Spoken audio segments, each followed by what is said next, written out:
Hello students, कैसे हो बेटा? चैप्टर समझ आ रहा है? ओके। तो आज हम करेंगे Newton cycle of motion. Newton cycle of motion से पहले हम क्या करेंगे? मोमेंटम। राइट, मोमेंटम क्या होता है? तो मोमेंटम को सिंपल समझने के लिए मोमेंटम होता क्या है? वैसे तो सभी को पता मोमेंटम होता है मास इनटू वेलोसिटी, लेकिन है क्या? अब आप ध्यान से सुनना कि हमारे पास मान लो एक बंदा है, राइट। हमने इतना बड़ा फुटबॉल लिया, उसके मार दिया जोर से, राइट। फिर उसी बंदे को हमने गोली मार दी। अगर हम फुटबॉल मार रहे हैं उसको, तो उसको कोई इफेक्ट नहीं होगा, थोड़ा सा लगेगा उसको, राइट। फिर हमने उसको गोली मार दी, राइट। उसके बाद एक और एग्जांपल कि आपके पास वो होती है ना टेनिस वाली बॉल छोटी सी, अगर मैं किसी को ऐसे मारता हूं तो उसके चोट नहीं लगेगी। मैं लेदर की बॉल उठाता हूं, क्रिकेट बॉल, वो मारता हूं, चोट लगेगी? लगेगी। थर्ड, आपने देखा होगा कि सड़क के ऊपर केवल ट्रक खड़ा होता है ना? साइड में खड़ा है, कोई प्रॉब्लम नहीं। वही ट्रक अगर थोड़ा सा भी, मान लो थोड़ा थोड़ा ही चले, बिल्कुल very low speed 5 kilometre per hour, तब भी वो किसी बंदे को मार सकता है, तब भी वो किसी बंदे को मार सकता है। हालांकि वो साइड में खड़ा हुआ है, राइट। अगर उसके बीच में कोई बंदा जोर से जाके अपना, या उसका साइकिल टकरा जाए, बाइक टकरा जाए, तो वो मर जाएगा, राइट। वही ट्रक अगर धीरे धीरे चल रहा है तो भी वो किसी न किसी पर्सन को किल कर सकता है, अगर थोड़ी स्पीड से चले। तो इट मीन्स ये क्या सजेस्ट करता है कि हमारे पास जो इम्पैक्ट है, जो प्रोड्यूस हो रहा है बाय द ऑब्जेक्ट्स, राइट। ये जो ऑब्जर्वेशन मैंने आपको बताई, ये क्या सजेस्ट कर रही है कि जो हमारे पास इम्पैक्ट प्रोड्यूस हो रहा है, राइट, किसके द्वारा? ऑब्जेक्ट्स के द्वारा। That depends upon mass and velocity. जो इम्पैक्ट प्रोड्यूस हो रहा है by the object, that depends upon number 1 mass, number 2 velocity, right. Clear है? तो यहां से हमने एक नई टर्म जो है हमारे पास आई, दैट इज मोमेंटम, राइट। तो न्यूटन ने हमें क्या बोला कि जो मोमेंटम है that is defined as momentum. अब मोमेंटम का पता चला, मोमेंटम जो इम्पैक्ट उसका प्रोड्यूस हो रहा है, that depends upon mass and velocity. So momentum जो है that is equal to mass into velocity. Clear है, राइट। तो मोमेंटम है क्या? That is the quantity of motion contained in a body. अगर हम मोमेंटम की बात करें, मोमेंटम कौन सा है? ये लीनियर मोमेंटम। एंगुलर मोमेंटम भी होता है, राइट। एक एंगुलर मोमेंटम भी होता है, तो ये लीनियर मोमेंटम है। लीनियर मोमेंटम जो है, इसकी डेफिनेशन क्या है? That is the quantity of motion contained in a body. quantity of motion contained in a body and is the product of mass and velocity. This is the definition. The quantity of motion contained in a body, that is known as, क्या बोलते हैं इसको? linear momentum. ठीक है, clear है? पता चला आपको कि लीनियर मोमेंटम क्या है? कि लीनियर मोमेंटम दो चीजों के ऊपर डिपेंड करता है, नंबर 1 मास, नंबर 2 वेलोसिटी। जो इम्पैक्ट था, किसी भी बॉडी के ऊपर इम्पैक्ट हो रहा है, जैसे हम क्या बोल रहे हैं कि ट्रक जो है वो साइकिल के ऊपर चढ़ गया धीरे धीरे, तो साइकिल को डिस्ट्रॉय कर देगा। अगर साइकिल ट्रक के ऊपर चढ़ जाए तो क्या होगा? कुछ भी नहीं, राइट। तो ऐसे ही हमारे पास है कि इम्पैक्ट ऑफ फोर्सेस, जो इम्पैक्ट हो रहा है किसी भी बॉडी के ऊपर, वो दो चीजों के ऊपर डिपेंड कर रहा है, number 1 mass and number 2 velocity. तो वहां से हमने एक लीनियर मोमेंटम निकाला। तो लीनियर मोमेंटम क्या होता है? That is the quantity of motion contained in a body. Quantity of matter contained in a body, वो क्या होता है? मास होता है। Quantity of motion contained in a body, that is linear momentum, right. तो लीनियर मोमेंटम जो है उसका फार्मूला क्या आया? Mass into velocity. Is that clear? तो लीनियर मोमेंटम का यूनिट क्या होगा? अगर हम इसका यूनिट देखेंगे तो यूनिट क्या होगा मोमेंटम का?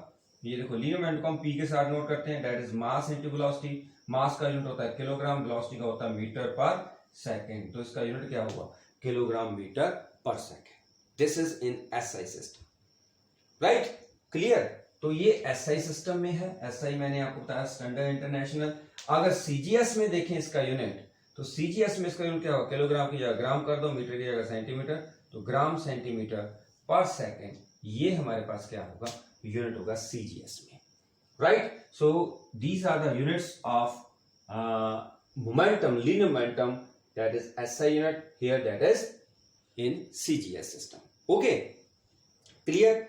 अब हमारे पास क्या है कि जो फैक्टर्स हैं वो मैंने आपको बता दिए, on which momentum of body depends, number 1 mass of the body, number 2 velocity of the body, ठीक है, clear.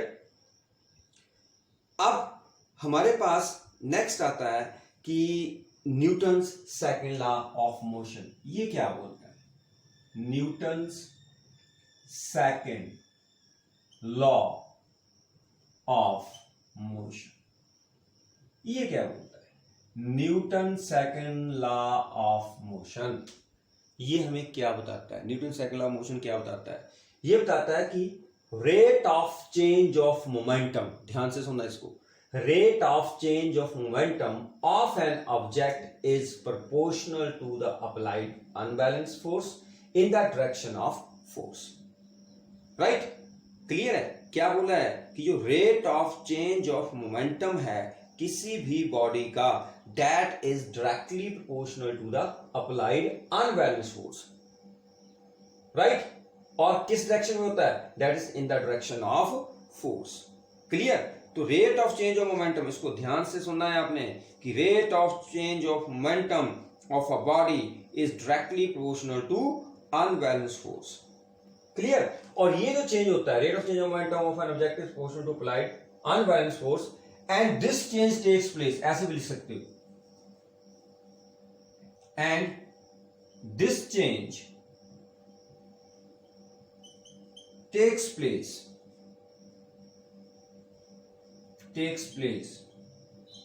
in the direction of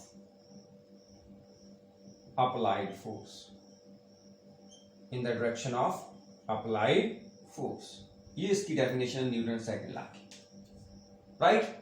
क्या बोलता है, according to this law rate of change of momentum of object is proportional to the applied unbalanced force and this change takes place in the direction of applied force, right, ये note कर लिया आपने, okay.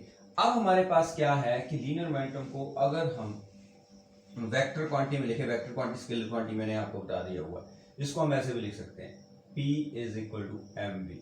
तो जिस तरफ momentum और velocity दोनों की डायरेक्शन क्या होती है, सेम होती है, जिस तरफ को आपकी वेलोसिटी होती है मोमेंटम भी उसी तरफ को होता है, ठीक है। ये बात याद रखनी है कि जो डायरेक्शन ऑफ मोमेंटम है that is same as that of velocity and it is tangent to the path at the point of consideration. मतलब मान लो ये हमारे पास पाथ है, हम यहां पर इस पॉइंट पे, हम इस पाथ पे जा रहे हैं, हम इस पॉइंट के ऊपर क्या देख रहे हैं, मोमेंटम, तो मोमेंटम और वेलोसिटी वो ऐसे होता है टेंजेंट, जिस तरफ को मोमेंटम वेलोसिटी होगी उसी तरफ को आपका क्या होगा, मोमेंटम होगा, ये याद रखना है, ठीक है। और हमेशा पाथ के क्या होता है, टेंजेंट होता है, जिस पाथ के ऊपर जा रहे हो उसके ऊपर टेंजेंट ड्रा करोगे तो उसी तरफ को उसकी वेलोसिटी होगी, उस तरफ को क्या होगा, मोमेंटम। मतलब momentum and velocity they have same direction, ये बात याद रखनी है। एक नंबर का क्वेश्चन आता है कि मोमेंटम और वेलोसिटी की डायरेक्शन सेम होती है, नहीं होती है, तो जिस तरफ को मोमेंटम होगा उसी तरफ को वेलोसिटी होगी, या वाइस वर्सा, जिस तरफ को वेलोसिटी उसी तरफ को क्या होगा,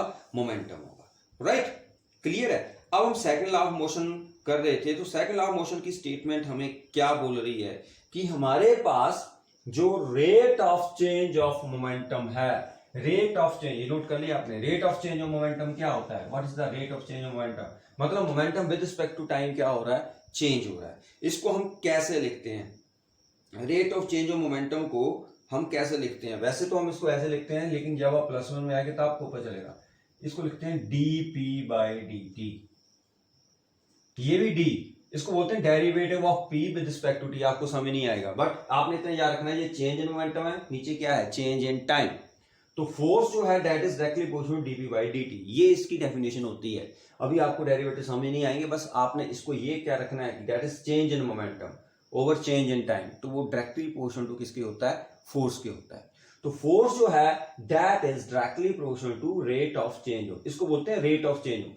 कोई भी चीज को हम अगर ऐसे लिखते हैं डी बाई डी टी और साथ में ऐसे लिखते हैं, अब मैं इसको बोलूंगा rate of change of mass.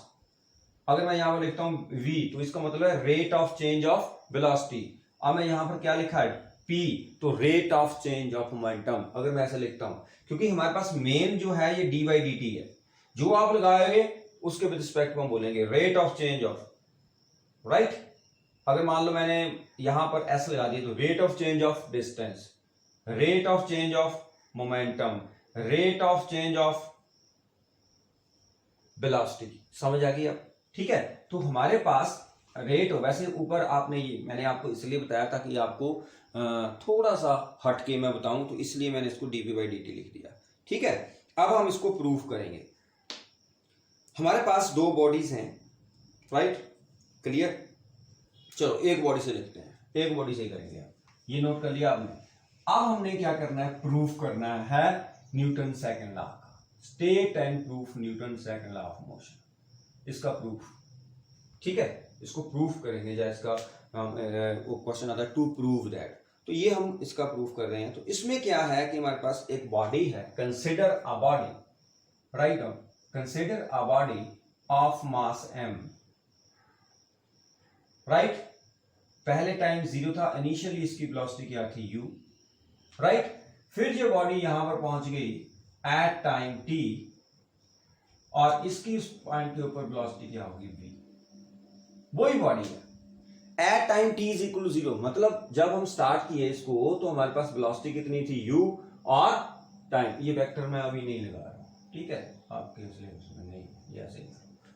पहले टाइम क्या था, 0 था, राइट। जैसे ही बॉडी स्टार्ट हुई उसकी वेलोसिटी, इनिशियल वेलोसिटी कितनी थी u, आफ्टर टाइम t उसकी वेलोसिटी क्या होगी, उसी बॉडी की क्या होगी, v होगी, राइट। क्लियर है, समझ आई। इसका मतलब हम इसके ऊपर कोई ना कोई फोर्स लगा रहे हैं तभी बॉडी जा रही है, कांस्टेंट फोर्स हम लगा रहे हैं इस बॉडी के ऊपर। अगर हम इस बॉडी के ऊपर कांस्टेंट फोर्स लगा रहे हैं तो वो अनबैलेंस हुई, बताओ, बोलो बोलो,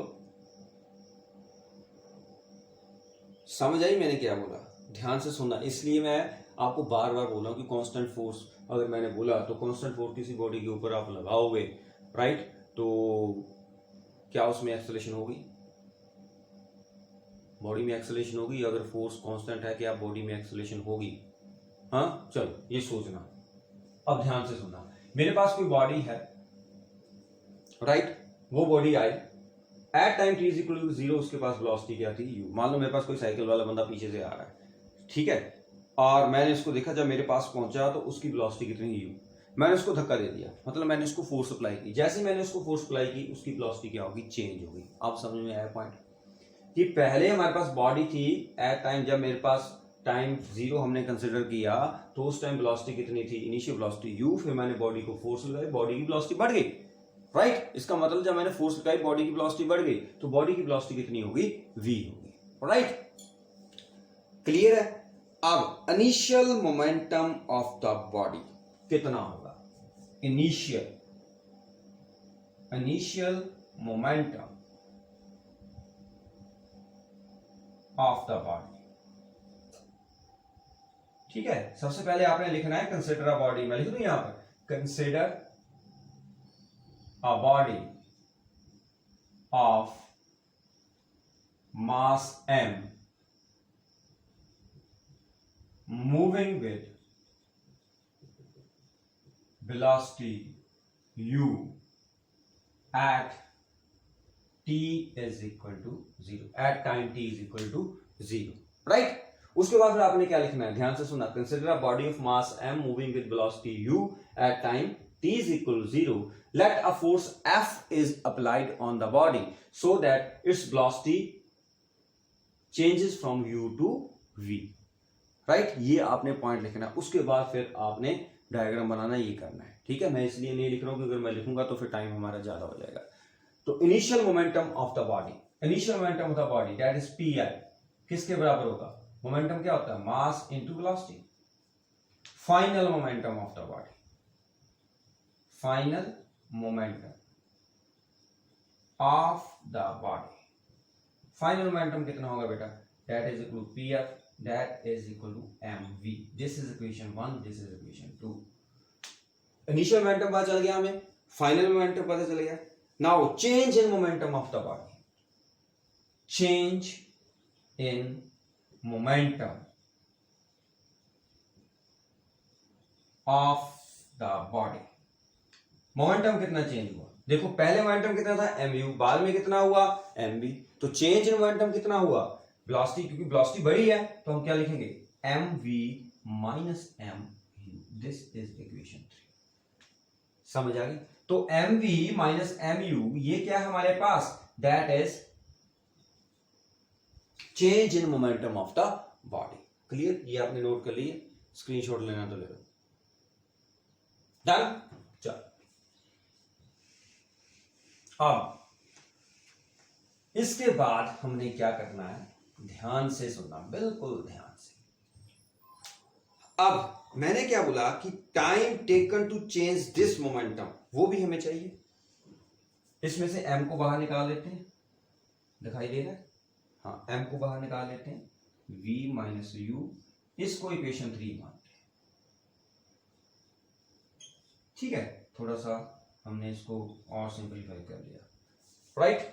अब हमने क्या बोला कि time taken to change this momentum, time taken to change this momentum, कितना टाइम लगा इस मोमेंटम को चेंज करने के लिए, कितना लगा, कितना लगा टाइम टेकन, क्योंकि बाद वाला टाइम हमेशा बड़ा होता है तो हम इसको t माइनस v बोलेंगे, तो हमारे पास क्या आ गया t। This is equation 4। Now rate of change of momentum, अब ध्यान से देखना क्या होता है, rate of change of momentum that is equal to, rate of change of momentum का मतलब क्या है कि change in momentum of the body, change in momentum of the body divided by time taken to change this momentum divided by time taken। ठीक है, clear. Change in momentum of the body divided by time, ये momentum है, कहीं मोम मत समझ लेना, mama मारेंगे बहुत, उन्होंने लिख दिया चेंज इन मोम, ओके है, तो ये मोमेंटम है, मैंने इन शॉर्ट लिख दिया क्योंकि आगे जगह नहीं थी। तो change in momentum of the body divided by time taken, so change in momentum, change in momentum मतलब v minus U divided by t, right. So this is rate of change of momentum, right. तो Newton second law क्या बोल रहा है कि according to definition of, according to Newton's second law, Newton's second law of motion, Newton second law क्या बोल रहा है कि हमारे पास ये जो चेंज है, change in momentum of a body, that is directly proportional to applied force. ये चेंज इन मोमेंटम जो है वो किसके बराबर है, अप्लाइड फोर्स के बराबर है। Okay, clear. तो हम उसकी भी बात मान लेते हैं, पहले स्क्रीनशॉट ले लो। डन। तो उसने क्या बोला कि ये जो चेंज है that is directly proportional to applied force. तो उसने हमें क्या बोला कि ये जो हमारे पास F है that is directly proportional to V minus U over t। Okay, ये किसने बोला हमें, न्यूटन ने बोला, राइट। अब आपको ये भी पता है कि v किसके बराबर होता है, u प्लस ए टी, यहां से a की वैल्यू निकाल देते हैं, तो ए टी किसके बराबर आ गया, v माइनस यू, और a किसके बराबर आ गया, v minus U upon T. ये इक्वेशन कौन सी है, 6, और ये इक्वेशन 7। ऐसे में बना रहा हूं, बनाना मत इक्वेशन को, ऐसे ही मैं आपको सिर्फ बता रहा हूं ताकि हमें कहीं यूज ना करनी पड़े। ठीक है, ये तो आपने स्क्रीनशॉट इसका ले लिया, तो मैं इसको मिटा रहा हूं, ये वाला। अब हमारे पास क्या आ गया बेटा v is equal to U plus A T, तो हमारे पास a आ गया। अब इक्वेशन 6 और 7, from equation 6 and 7, from equation 6 and 7 को कंपेयर करो। देखो a किसके बराबर, v minus U upon T, इसका मतलब इतना पोर्शन किसके बराबर है, a के बराबर। So f is directly proportional to a, because ये portion v minus U upon T, ये देखो ये वाला पोर्शन किसके बराबर आ गया, a के बराबर। तो f is directly proportional to m में इस प्रोपोर्शनलिटी साइन को हटाने के लिए हम कांस्टेंट लगा देते हैं, तो हमारे पास क्या इक्वेशन बन गई, f is equal to k m a। Right, clear है। अगर हमारे पास k1 है, k को क्या बोलते हैं हम, that is constant of proportionality, constant of proportionality. If k is equal to 1, अगर k हमारे पास क्या है, 1 है, तो f किसके बराबर आ गया, m। What is that, that is the definition of force. इसका मतलब जो डेफिनेशन ऑफ फोर्स है that comes from Newton's second law of motion. ठीक है कि नहीं, क्लियर है। तो डेफिनेशन ऑफ फोर्स कहां से आ रही है, Newton second law of motion से आ रही है, पता चला। ठीक है, कोई प्रॉब्लम इसमें, कुछ भी नहीं किया हमने चेंज इन मोमेंटम निकाला, चेंज इन टाइम निकाला, दोनों को डिवाइड कर दिया, डायरेक्टली प्रोपोर्शनल टू फोर्स हमने कर दिया। फिर मैंने v minus U upon T किसके बाद पुट कर दिया, a, क्योंकि हमारे पास ये इक्वेशन थी, हमने a निकाला, तो हमारे पास वैल्यू क्या आ गई, f is equal to m। Right, तो इसका मतलब जो डेफिनेशन ऑफ फोर्स है that comes from Newton second law of motion. ये याद रखना है कि फोर्स की डेफिनेशन कहां से आई, Newton's second law of motion से। अब इसके बाद बेटा एक क्वेश्चन आता है, क्वेश्चन क्या आता है कि how much force is required to move a body with uniform velocity. ध्यान से सुनना, how much force is required, question है very important, how much force is required, how much force is required to move a body with uniform velocity।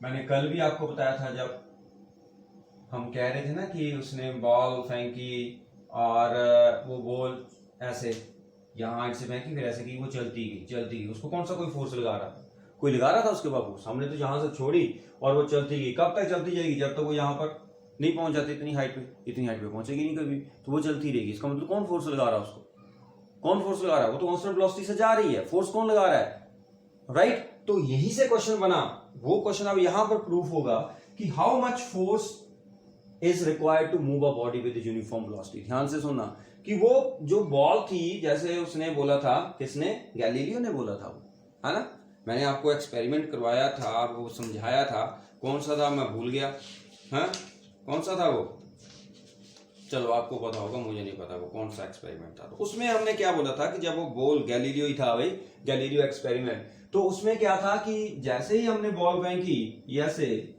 तो वो ball जो है वो continuously चलती गई। अगर ये फ्रिक्शनलेस, कोई फ्रिक्शन नहीं है, फ्रिक्शनलेस सरफेस है, तो उसको फोर्स कौन लगा रहा था भाई, अपने आप कैसे मूव करके। तो वहां वो क्वेश्चन और ये क्वेश्चन सेम है, ये हमने प्रूव कर देना है। उसको हमने क्या किया था, उसमें उसको हमने क्या बोला था, उसमें ये बोला था कि ये यहां हाइट तक कभी भी नहीं पहुंचेगी, क्योंकि रास्ता इसका नीचे है, ऊपर कैसे जाएगी ये, जब तक ये ऊपर नहीं पहुंची ये रुकेगी नहीं। अब फोर्स कौन लगा रहा है उसको, अब हम उसको प्रूव कर रहे हैं। वही क्वेश्चन है हमारे पास, how much force is required to move a body with uniform velocity. अगर हमारे पास यूनिफॉर्म वेलोसिटी है, ध्यान से सुनना, हमारे पास जो फोर्स है, फोर्स का क्या फार्मूला है बता, F किसके बराबर आएगी आपके पास, mv minus U upon T, यही है। अगर हमारे पास यूनिफॉर्म वेलोसिटी है, if we have uniform velocity, if we have uniform velocity, तो v किसके बराबर होगा, u के बराबर होगा, क्योंकि वेलोसिटी कांस्टेंट है। यूनिफॉर्म वेलोसिटी का मतलब जो पहले वेलोसिटी थी वही बाद में है, तो यूनिफॉर्म वेलोसिटी है तो v u के बराबर है। अगर v u के बराबर होगा तो f किसके बराबर होगा, ध्यान से देखना, किसके बराबर होगा, m v u के बराबर है, तो v minus v upon T, ये क्या बन गया answer, 0 over that is 0। So force क्या होगी, 0। So how much force is required to move a body with uniform velocity. So answer मैं लिख रहा हूं, आंसर लिख रहा हूं, no force. How much force, यहाँ बेक करके लिख दो, no force is required to move a body with uniform velocity या जीरो फोर्स। ओके, क्लियर है, समझ आ गई बेटा। तो ये बहुत इंपॉर्टेंट क्वेश्चन है कि how much force is required to move a body with uniform velocity. ठीक है, क्लियर। इसके बाद आता है हमारे पास, नोट कर लिया आपने, वेरी गुड। इसके पास आता है यूनिट ऑफ फोर्स। ठीक है, यूनिट ऑफ फोर्स क्या होते हैं? यूनिट ऑफ फोर्स आपको पता है, units of force, units of force CGS में और एसआई में, सीजीएस और एसआई। सीजीएस मतलब सेंटीमीटर ग्राम सेकंड, एसआई मतलब स्टैंडर्ड इंटरनेशनल यूनिट। ठीक है, क्लियर। तो पहला हमारे पास क्या है, SI unit of force. Force SI करते हैं पहले। फोर्स क्या होता है, मास इनटू एक्सेलरेशन। तो फोर्स का यूनिट क्या होता है, न्यूटन। क्या होता है, न्यूटन। न्यूटन का अगर नाम लिखना है तो कैपिटल एन लिखेंगे, अगर यूनिट लिखना है तो स्मॉल एन लिखेंगे। ठीक है, क्लियर। तो 1 न्यूटन, 1 न्यूटन किसके बराबर होगा, मास क्या है 1 किलोग्राम, एक्सेलरेशन क्या होती है मीटर पर सेकंड स्क्वायर। सो हमारे पास जो न्यूटन आया 1 न्यूटन, इसको कैपिटल एन के साथ नोट करते हैं, 1 न्यूटन जैसे Newton, that is equal to 1 kilogram metre per second square. ठीक है, सीजीएस में डाइन होता है, क्या होता है DYNE, डाइन। क्या होता है, डाइन, वो डाइन नहीं भूत वाली, ये डाइन DYNE, डाइन। ठीक है, क्लियर, वो पता चल गया, dyne DYNE, 1 dyne. So 1 dyne किसके बराबर होगा, that is equal to, force किसके बराबर होती है, फोर्स किसके बराबर होती है, मास इनटू एक्सेलरेशन, वही लिखेंगे हम। अगर फोर्स का यूनिट 1 डाइन है तो मास क्या होगा सीजीएस में, gram centimetre per second square. So 1 dyne that is equal to 1 gram centimetre per second square, this is dyne. ठीक है, 1 डाइन। सो 1 डाइन 1 न्यूटन पता चल गया, क्लियर है। कोई प्रॉब्लम, 1 डाइन क्या होता है, 1 न्यूटन क्या होता है, ये मैंने आपको बता दिया। ओके, क्लियर है। अब क्वेश्चन आता है कि डिफाइन 1 न्यूटन, डिफाइन 1 न्यूटन या डिफाइन 1 डाइन। अगर हमने इसको डिफाइन करना है, डिफाइन 1 न्यूटन या डिफाइन 1 डाइन, ध्यान से सुनना, मैं लिखूंगा नहीं। Define 1 Newton, write down, a force is said to be 1 Newton, write down, a force is said to be 1 Newton if it produces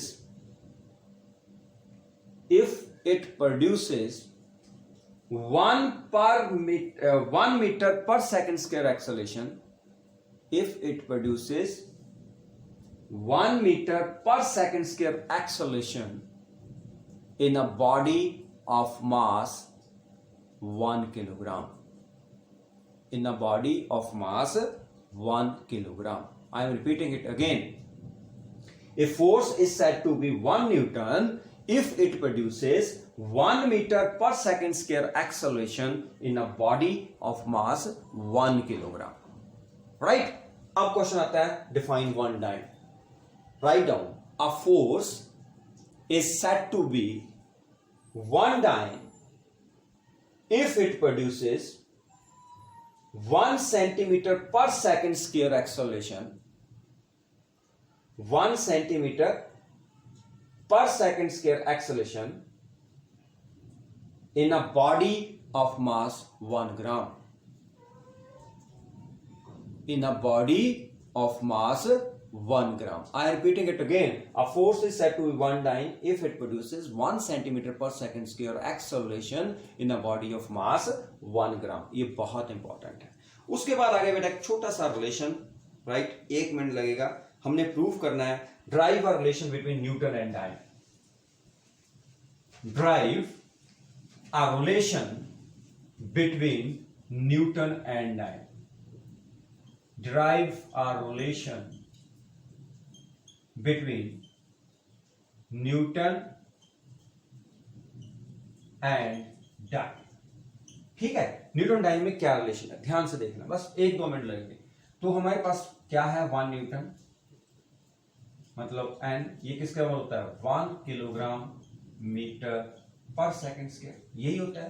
तो 1 न्यूटन किसके बराबर आ गया, किलोग्राम में कितने ग्राम होते हैं बेटा 1000 ग्राम, और 1 मीटर में कितने सेंटीमीटर होते हैं 100 सेंटीमीटर, डिवाइडेड बाय क्या है सेकंड, तो सेम ही है दोनों में। सो 1 न्यूटन किसके बराबर आ गया 1 2 3 4 5 10⁵ ग्राम सेंटीमीटर पर सेकंड स्क्वायर, ये देखो 3 10⁵ आ गया। But 10⁵ gram centimetre per second square क्या होता है डाइन होता है, डाइन ही होता है, तो हम क्या लिखेंगे 10⁵ डाइन। समझ आ गई। So this is the relation between Newton and dyne. Clear, this is very important question. Okay clear. So question आता है कि derive relation between Newton and dyne. तो 1 न्यूटन कितना होता है 1 kilogram metre per second square, kilogram को gram में change किया, मीटर को सेंटीमीटर में चेंज किया। सो हमारे पास 1 न्यूटन किसके बराबर आ गया 10⁵ ग्राम सेंटीमीटर पर सेकंड। ग्राम सेंटीमीटर पर सेकंड स्क्वायर क्या होता है डाइन, तो हमारे पास क्या आ गया 1 न्यूटन जो है वो 10⁵ डाइन के बराबर होता है। क्लियर है बेटा। ओके देन, गुड बाय बेटा। इसको नोट कर लेना कॉपी के ऊपर सारी चीजें। ओके बाय बेटा।